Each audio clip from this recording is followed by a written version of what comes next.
Hi agriculture student, my name Vishnu Jaiswal. आप सभी का स्वागत है हमारे इस YouTube channel agriculture by Vishnu Jaiswal में। जैसा कि आप लोग जानते हैं कि हम जो है फंडामेंटल ऑफ एग्रीकल्चर और उनका अध्ययन की बुक को लेसन वाइज चला रखी है। कल जो है भैया आपका राइस कल्टीवेशन पूरा ख़त्म हुआ था। आज हम शुरू करने वाले हैं गेहूँ के बारे में। ठीक है, जो भैया पिछले वीडियो नहीं देखे हैं वो जाके पिछले वीडियो देख लें और जो है चैनल को सब्सक्राइब कर लें। ठीक भैया, चलिए बात करते हैं क्या है आपका गेहूँ के बारे में भैया।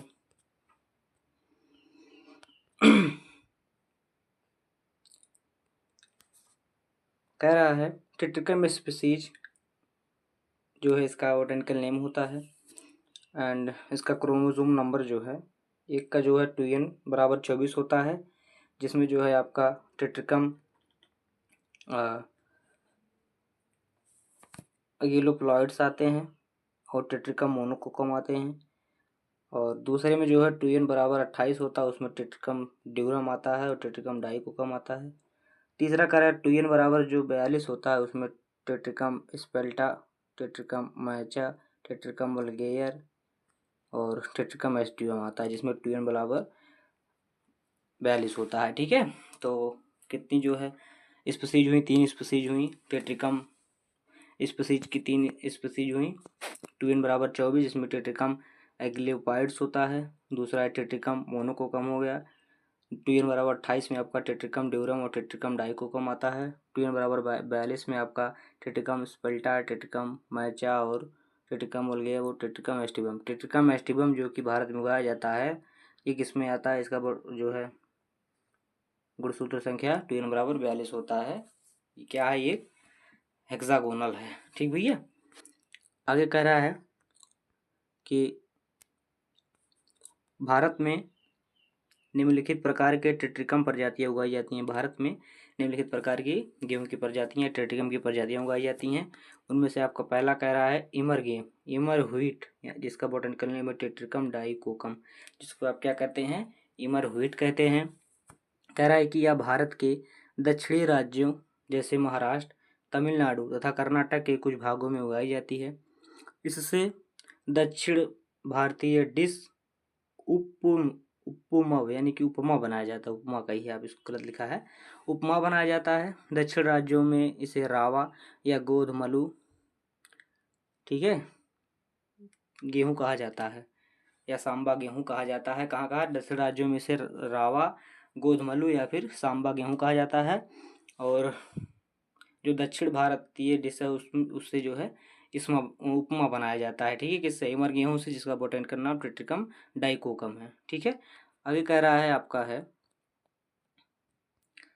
दूसरा मार्कोनी। दूसरा क्या है? मार्कोनी या ड्यूरम व्हीट या टेट्रिकम ड्यूरम। ठीक है, मार्कोनी ड्यूरम व्हीट या टेट्रिकम ड्यूरम है। यह क्या कह रहा है कि यह गेहूं की बहुत पुरानी प्रजाति है जिसकी खेती सीमांत सिंचाई तथा सूखा क्षेत्रों में होती है। यानी कि जो टेट्रिकम ड्यूरम या टेट्रिकम मार्कोनी है, इसकी जो सिंचाई सूखे क्षेत्रों में होती है, इसकी बुआई जो है बहुत पुरानी प्रजाति है, इसकी बुआई बहुत पुराने समय से चलती आ रही है। ठीक भैया, आगे कह रहा है कि यह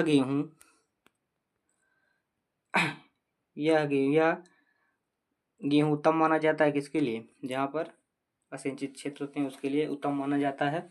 इस गेहूं का उपयोग आप जो है सेमालिना यानी कि सूजी, समय स्पेगेटी, वर्सिसेली बनाने में होता है। ज़्यादातर सूजी यही मेन है और सब नहीं जो है हम लोग जानते हैं। तो इसका उपयोग टेट्रिकम जो ड्यूरम है उसका उपयोग क्या बनाने में किया जाता है भैया? सूजी बनाने में किया जाता है। भारत में गेहूं में इसका दूसरा स्थान है। ठीक है, इसके क्षेत्र जैसे मध्य प्रदेश है, गुजरात है, राजस्थान है, महाराष्ट्र है, कर्नाटक के कुछ भाग इस क्षेत्र के अंतर्गत इस जो है लगाए जाते हैं। ड्यूरम गेहूं की प्रमुख प्रजातियां मालविका है, HD 4530 है, जयराज है और मेघदूत है। ये किसकी प्रजाति है? ये ट्रिटिकम ड्यूरम की प्रजाति हैं। इसमें जो है सूजी बनाई जाती है। जो पहला था उससे जो है आपका इमर गेहूं, इसे क्या बनाया जाता है? इससे जो है उपमा बनाया जाता है। ठीक भैया, आगे आपका ब्रेड गेहूं। क्या है, ब्रेड गेहूँ या ब्रेड व्हीट, जिसका बोटेनिकल नाम है टेट्रिकम वल्गेयर। टेट्रिकम वल्गेयर कह रहा है कि इस गेहूँ की लंबाई अधिक होती है तथा इसकी खेती सिंधु गंगा के मैदानी भागों में यानी कि रेनफेड दशाओं में होती है। प्रमुख प्रजाति की बात करें तो C306, K65, K68 और C13 जो है इसकी प्रजाति हैं, ब्रेड व्हीट की प्रजाति हैं। ठीक भैया, जो है इसकी गेहूँ की लंबाई जो है अधिक होती है। इसकी खेती सिंधु गंगा के मैदानी भागों में जहाँ पर रेनफेड स्थिति होती है वहाँ पर की जाती है। इसकी प्रमुख प्रजाति कौन कौन सी हैं, C306, K65, K68 और C13 इसकी प्रजाति हैं। ठीक भैया। उपमा किससे बनाया जाता था, टेट्रिकम मोनोकोकम से, और टेट्रिकम ड्यूरम से सूजी बनाया जाता था। ठीक भैया, इतना ध्यान रखना। आगे है आपका, आगे है इंडियन डॉर्फ व्हीट, टेट्रिकम स्फेरोकोकम। ठीक है, यानी कि भारतीय बौना गेहूँ, इसका बोटेनिकल नाम टेट्रिकम स्फेरोकोकम है। यह पश्चिमी देशों में क्लब व्हीट के नाम से जाना जाता है। क्लब व्हीट के नाम से किसको जानते हैं, टेट्रिकम स्फेरोकोकम को। इसकी बाली बहुत छोटी तथा सख्त होती है। मध्य प्रदेश तथा उत्तर प्रदेश के सीमित क्षेत्रों में इसे उगाया जाता है। ये एमपी और यूपी में कुछ सीमित क्षेत्रों में उगाया जाता है। इंडियन डॉर्फ व्हीट है। इसका जो बोटेनिकल नेम है टेट्रिकम स्फेरोकोकम है। ठीक भैया। आगे कह रहा है आपका, आगे है मैक्सिकन डॉर्फ व्हीट। वो इंडियन डॉर्फ थी, ये कौन सी, ये मैक्सिकन डॉर्फ है। इसका बोटेनिकल नेम टेट्रिकम एस्टिवम है, जिसको आप जो भारत में भारी मात्रा में उगाई जाती है। ठीक है, टेट्रिकम एस्टिवम को। वर्तमान समय में इसकी खेती भारत में हर जगह हो रही है। इसे कॉमन ब्रेड व्हीट के नाम से जाना जाता है।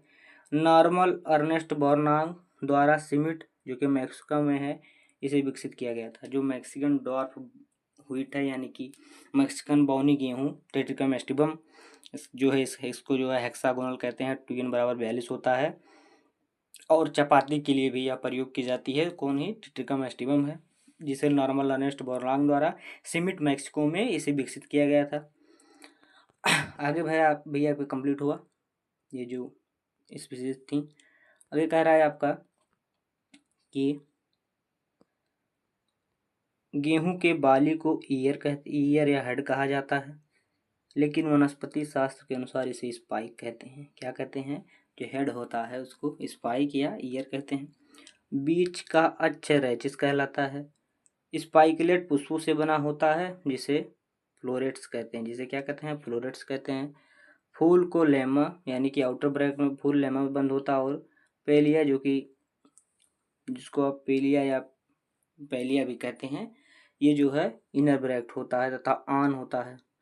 आन जो है लेमा का बड़ा हुआ भाग होता है। यानी कि जैसे आपका पेलिया क्या होगा, फूल हो गए, जैसा ऐसे होता नहीं है, ऐसे निकला रहता है। ये क्या हुआ आपका, ये आपका लेमा हो गया। ठीक है, और जो अंदर भरा होता है ऐसे इसमें, ये हो गया आपका पेलिया हो गया।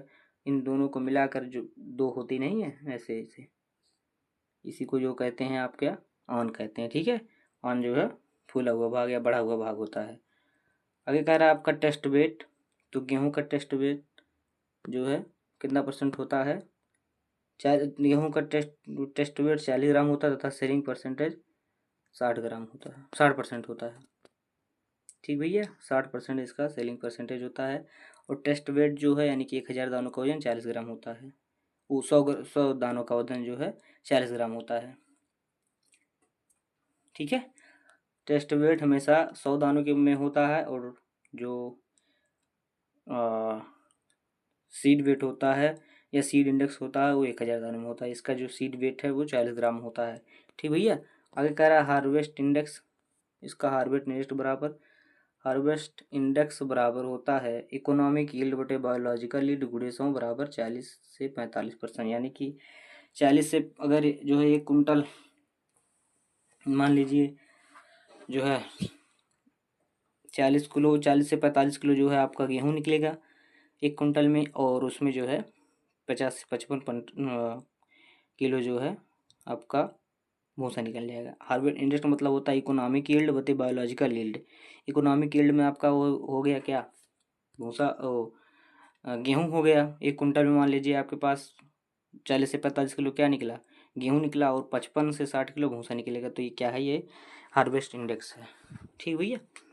कह रहा है जापान में नोरिन सीरीज वाले गेहूं प्रजाति जैसे नोरिन 10 से और नोरिन नामक बोनी जीन को डॉर्फिंग जीन से अलग किया गया था। यानी कि जो नोरिन सीरीज वाले गेहूं प्रजाति थी उसको नोरिन 10 से नोरिन नामक जीन में डॉर्फिंग जीन से अलग किया गया था।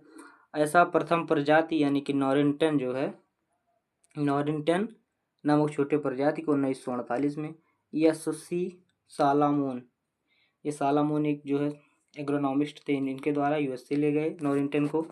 ठीक है, 1948 में यूएसए में नोरिन जीन का उपयोग करके डॉक्टर ओ ए वोजिल ने गेंस नामक एक बोनी शीत गेहूं को विकसित किया। करा कि इसी क्रम में डॉक्टर नॉर्मल अर्नेस्ट बोलांग के द्वारा सिमिट मैक्सिको में 1962 में कई अन्य प्रजातियां विकसित की गईं। डॉक्टर नॉर्मल अर्नेस्ट बोलांग को नोबेल पुरस्कार से सम्मानित किया गया। आज इनके नाम पर पुरस्कार आयोजित किए जाते हैं। यानी कि जो आपका नोरिन 10 जीन था उससे जो है बोनी शीत गेहूं का विकास किया गया था नॉर्मल अर्नेस्ट बोलांग के द्वारा, और इन्हें जो है पुरस्कार से भी सम्मानित किया गया था। ठीक भैया, आगे कह रहा है आपका 1963 ईस्वी में रॉकफेलर फाउंडेशन की सहायता से सोनारा 64, सोनारा 63, लर्मा रोजा जैसे मैक्सिकन गेहूं का 100 किलोग्राम भारत सरकार ने आयात किया। यानी कि इन तीनों बीजों का 100 किलोग्राम जो है सोनारा 64 और सोनारा 63 और लर्मा रोजा का जो कि मैक्सिकन गेहूं प्रजाति थी 100 किलोग्राम भारत सरकार ने मंगाया। तथा IR द्वारा 5 प्रजातियों को जैसे लर्मा रोजा 64A, लर्मा रोजा 64A और यस 63, सोनारा 64, यस मतलब सोनारा ही है, मायो 64 और यस 2027 मंगाई गई। ठीक है, मंगाई नहीं बनाई गई थी। लर्मा रोजो जो है ये IARI में बनाई गई थी। किससे बनाई गई थी? आपका रॉकफेलर फाउंडेशन की सहायता से सोनारा 64, 63 और लर्मा रोजा जैसी मैक्सिकन गेहूं का 100 किलोग्राम बीज भारत सरकार ने मंगाया और IARI प्रजाति से लर्मा रोजो 64A, यस 63, यस 2027 और सोनारा 64, मायो 64 को विकसित किया गया। आगे कह रहा है आपका विस्तृत जांच के उपरांत, कराई की विस्तृत जांच के उपरांत 1965 में एवं 66 में सिमिट से लर्मा रोजा 64A जो कि सिंगल जीन डॉर्फ वैरायटी थी तथा सोनारा 64 जो कि डबल जीन डॉर्फ वैरायटी का बहुत ज़्यादा मात्रा में आयात हुआ। यानी कि 1966 में सिमिट जो कि मैक्सो से लर्मा रोजो 64 और सोनारा 64 को सिंगल और डबल जो थी इनको जो है भारत ने मंगाया। 1965 ईस्वी में ये दोनों प्रजातियां भारत में सामान्य खेती हेतु वितरित की गईं, जिसके कारण गेहूं के उत्पादन में भारत में क्रांति आई। इसे ही हरित क्रांति कहा गया। ठीक है, हरित क्रांति कब आई थी? 66-67 में आई थी। इसके जो लाने वाले थे डॉक्टर नॉर्मल अर्नेस्ट बोलांग जी थे, भारत में स्वामीनाथन जी थे। ये इन्होंने जो है भारत सरकार 1965-66 में सिमिट से लर्मा रोजा 64A और जो है सोनारा 64 को जो है भारत में मंगाया और भारत में जो है खेती करने के लिए दे दिया गया, जिसके कारण जो है गेहूं में उत्पादन में अत्यधिक वृद्धि हुई, जिसे हरित क्रांति कहा गया। ठीक भैया, हरित क्रांति का मेन उद्देश्य क्या था? गेहूं के क्षेत्र में बढ़ावा देना। धीरे धीरे जो है अदर क्षेत्र में बढ़ावा दिया गया। ठीक है, आगे कह रहा है आपका